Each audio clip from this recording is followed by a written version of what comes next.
Bonjour, donc bienvenue dans ce tutoriel pour utiliser Google Maps afin de réaliser des itinéraires. Donc première des choses, je suis dans Google, je m'en vais ensuite dans Maps ici et donc par défaut j'arrive, il y a une grosse carte de l'Amérique du Nord. Avec ma roulette de souris je peux zoomer, donc faire grandir l'échelle de ma carte ou la rapetisser avec la roulette encore. Donc moi qu'est-ce qui m'intéresse, c'est de faire un itinéraire qui part de la région de Laval pour aller dans une région du Québec.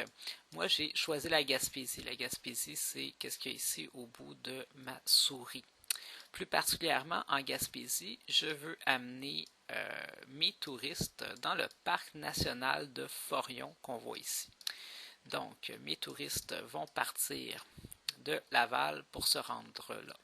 Pour obtenir une image de mon itinéraire, je vais commencer par aller cliquer ici à obtenir les indications. Donc, je clique. Donc, je pars de où? Je pars de Laval. Je peux sélectionner dans le menu ensuite la ville qui m'intéresse. Dans ce cas-là, c'est Laval. Je veux envoyer mes touristes au parc national de Forillon. Je clique ici et là je préfère itinéraire pour obtenir un itinéraire. À ce moment-là, Google par défaut va m'amener le chemin le plus court. Moi, c'est certain que je ne veux pas faire 11 heures de route consécutive à mes touristes. Donc, il faut que j'ajoute une escale, une place pour qu'ils arrêtent. Je vais faire ajouter une destination. La destination, généralement, les gens arrêtent à Rivière-du-Loup quand ils vont en Gaspésie en auto. Rivière-du-Loup, je peux le cliquer ici. Maintenant, les gens vont arriver à Rivière-du-Loup, qui est à peu près ici, avant le parc national de Forillon. Donc, je peux prendre ma boîte ici et l'amener à ma deuxième destination. Maintenant que ça c'est fait, je peux faire ajouter, je vais faire itinéraire. Là, on voit mon point de départ, Laval, mon escale ici qui est à Rivière-du-Loup et mon point d'arrivée à Forillon. Je pourrais prendre ma ligne bleue, la déplacer. Par exemple, si je voudrais m'assurer que le chemin suive le golfe du Saint-Laurent, parce que le chemin est plus beau, je peux amener ça ici comme ça. Voilà, donc là j'ai vraiment mon itinéraire. Je peux vérifier la grandeur de mon itinéraire qui est 940 km, étant donné qu'on vous demande une région qui est à plus de 300 km de chez vous. Donc, maintenant, j'ai une belle carte.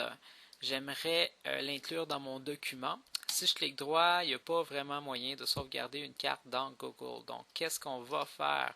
C'est qu'on va faire une saisie d'écran. Donc, vous vous rappelez peut-être de la touche imprimer écran qui est à droite de la touche F12. Donc, je pèse une fois. Si le logiciel PrintKey est installé, il s'ouvre. Sinon, la carte est automatiquement dans la mémoire de l'ordinateur. Il reste seulement à aller la copier-coller dans un logiciel de dessin. Comme j'ai PrintKey, je vais faire fichier ou file, enregistrer l'image ou save as pour ceux qui ont la version anglaise. Là, je vais le mettre sur mon bureau. Je vais le mettre en format JPEG. Je vais l'appeler carte Gaspésie. Voilà. Donc là, qu'est-ce qu'il me reste à faire maintenant, c'est d'aller ouvrir mon logiciel de traitement d'images. Dans ce cas-là, ça va être Paint. Je m'en vais à Paint. Donc, fichier, ouvrir, bureau, j'essaie de retrouver ma carte. Carte Gaspésie, je l'ai mis quelque part.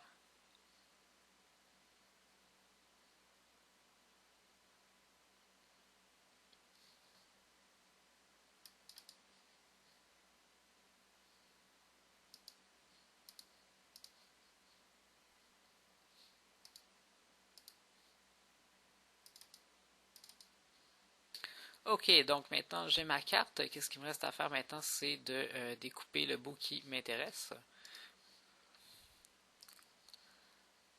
Comme ça ici. Donc, fichier, édition, fichier, copier. J'ouvre un nouveau fichier. Je vais aller faire coller.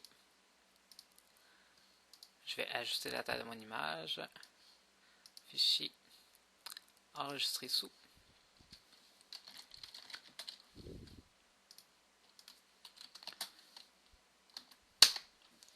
Donc, maintenant, je suis prêt à insérer ma carte dans mon document. Donc, mon document qui est ici. Donc, je me garde une page et ensuite de ça, je peux aller insérer maintenant ma carte de la Gaspésie. Voilà. donc l'itinéraire que j'ai préparé pour mes touristes. Fin du tutoriel.